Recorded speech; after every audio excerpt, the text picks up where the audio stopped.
तो चलिए बात करते हैं हर्षद मेहता की।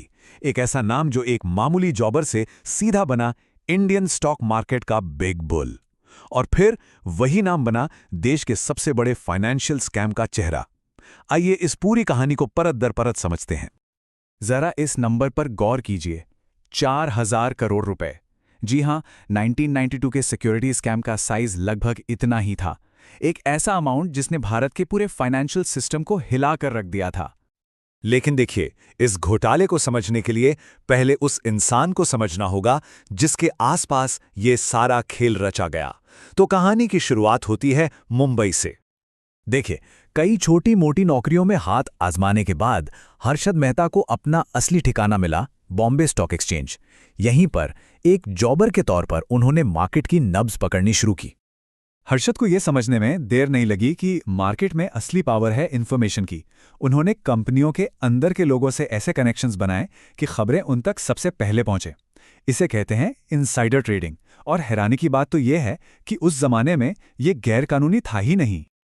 और फिर आया उनका एक और मास्टर स्ट्रोक, किसी छोटे मोटे गुमनाम से शेयर को चुनना, उसे खरीद कर उसकी कीमत आसमान पर पहुंचा देना, और जब दूसरे लोग उसमें पैसा लगाने के लिए टूट पड़े तो अपना सारा माल बेचकर चुपचाप निकल जाना।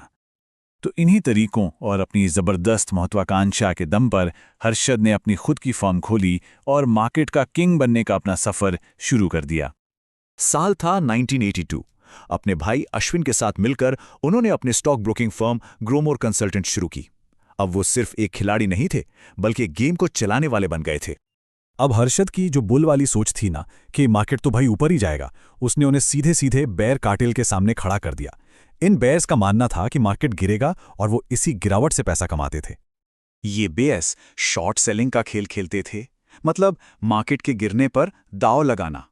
ये स्ट्रैटेजी हर्षद के बुल रन के लिए एक सीधा चैलेंज थी। लेकिन सुनिए, हर्षद का असली जीनियस स्टॉक चुनने में था ही नहीं। उनका असली खेल तो कहीं और ही चल रहा था। एक ऐसा खेल जिससे उनके पास पैसों का समंदर आ गया। उनका ध्यान गया मनी मार्केट पर।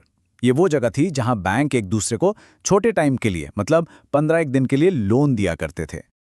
और इस पूरे सिस्टम की जो सबसे अहम और कह सकते हैं कि सबसे कमजोर कड़ी थी, वो थी बैंक रसीद, यानी बीआर।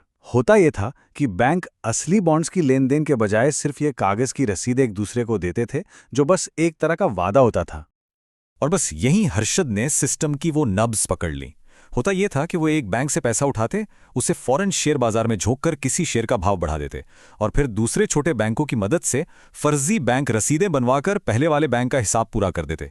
जब तक मार्केट ऊपर जाता रहा, वो मुनाफा अपनी जेब में रखते गए और ये खेल चलता रहा। अब जब पैसा पानी की तरह बह रहा हो तो इंसान खुद को भगवान समझने लगता है। हर्षद मेहता के साथ भी कुछ ऐसा ही हुआ, लेकिन जो बुलबुला उन्होंने बनाया था उसका फूटना तो तय था।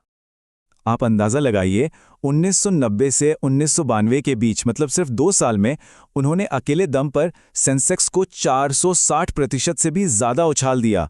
ये एक ऐसा तूफान था जो पूरी तरह से बनावटी था। और उनकी लाइफस्टाइल वो तो खबरों में छाई रहती थी। मुंबई में समंदर के किनारे एक आलीशान पेंट हाउस, 29 लग्जरी गाड़ियों का काफिला, जिसमें इंडिया की पहली इंपोर्टेड लेक्सस भी थी। वो मीडिया के पोस्टर बॉय बन चुके थे। लेकिन कहते हैं ना, हर बुलबुले की उम्र होती है। एसबीआई के साथ हुई एक 500 करोड़ की डील में गड़बड़ी हुई और एसबीआई को अपने रिकॉर्ड में एक बहुत बड़ा गैप मिला।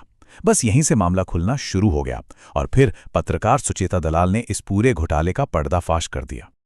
इस खुलासे का असर एक भूचाल जैसा था। देश भर के बाजार धड़ाम हो गए और ना जाने कितने छोटे छोटे इन्वेस्टर्स की जिंदगी भर की कमाई एक झटके में डूब गई। गिरफ्तारी के बाद हर्षद मेहता की कहानी एक ऐसी बहस बन गई जो आज तक खत्म नहीं हुई है। उनके परिवार और जो लोग उन्हें सपोर्ट करते थे, उनका हमेशा से यही कहना रहा कि हर्षद को बलि का बकरा बनाया गया, क्योंकि जो वो कर रहे थे वो उस वक्त मार्केट में बहुत आम था। लेकिन इस कहानी का कोई आखिरी फैसला हो पाता उससे पहले ही पुलिस हिरासत में ही हर्षद की मौत हो गई। उनकी कहानी एक अधूरे सवाल के साथ खत्म हो गई। तो सवाल आज भी वहीं का वहीं खड़ा है, क्या हर्षद मेहता एक शातिर घोटालेबाज था जिसने सिस्टम को धोखा दिया, या फिर वो खुद उस टूटे फूटे सिस्टम का एक प्रोडक्ट था जो बस पकड़ में आ गया।